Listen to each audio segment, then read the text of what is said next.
অবশেষে ১৬ বছর পর বিশ্বকাপ ঘরে উঠল স্পেনের। জয়ের উল্লাসে দিকবিদিক সতীর্থরা। তবে ওই মুহূর্তে যেন আর জগতে নেই লামিন ইয়ামাল। দুহাত তুলে আকাশের দিকে তাকিয়ে ধরলেন মোনাজাত, কৃতজ্ঞতা জানালেন খোদার দরবারে।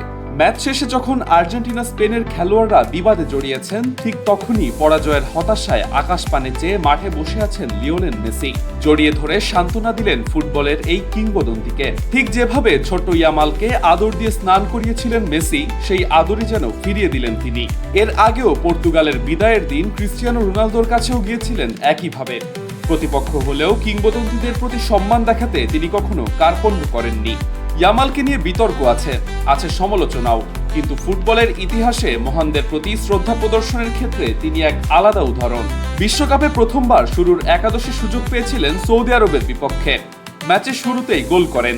গোলের পরই লুটিয়ে পড়েন সিজদায় সৃষ্টিকর্তার প্রতি কৃতজ্ঞতা জানাতে। শুধু ওই ম্যাচই নয়, প্রায় প্রতিটি ম্যাচের আগেই তাকে দেখা যায় দুহাত তুলে প্রার্থনায়। এই বিশ্বকাপ ইয়ামালকে নতুন উচ্চতায় পৌঁছে দিয়েছে।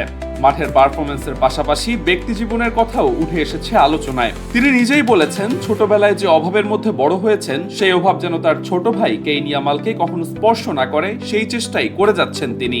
আর বিশ্বকাপ ফাইনাল শেষ করে সেই কথাই যেন আবার মনে করিয়ে দিলেন ইয়ামাল। বড় ভাইয়ের বিশ্বজয়ের স্বাদ নিতে মাঠে ছুটে এলো ছোট্ট কেইন, জাপটে ধরল ভাইকে। পরম মমতায় ছোট্ট ভাইকে আগলে নিলেন ইয়ামাল। শিশু কেইনের কাছে স্টেডিয়াম তখন আর কোনো ফর্মাল প্লেস নয়, বরং ভাইয়ের খেলার মাঠ। শুধু তাই নয়, মাঠের বাইরেও নিজের অবস্থান স্পষ্ট করতে পিছপা হননি ইয়ামাল। বার্সেলোনার লা লিগা শিরোপা উদযাপনের প্যারেডে ফিলিস্তিনের পতাকা হাতে দেখা গিয়েছিল তাকে। কোনো বক্তব্য দেননি, কিন্তু সেই একটি ছবি যেন অনেক কথা বলে দিয়েছিল। কখনো কখনো নীরবতাও শক্তিশালী বার্তা হয়ে ওঠে। এরপরই ফিলিস্তিন জুড়ে দেখা গেছে লামিন ইয়ামালের গ্রাফিতি। গাজাবাসীও মোনাজাত ধরেছেন স্পেনের জন্য।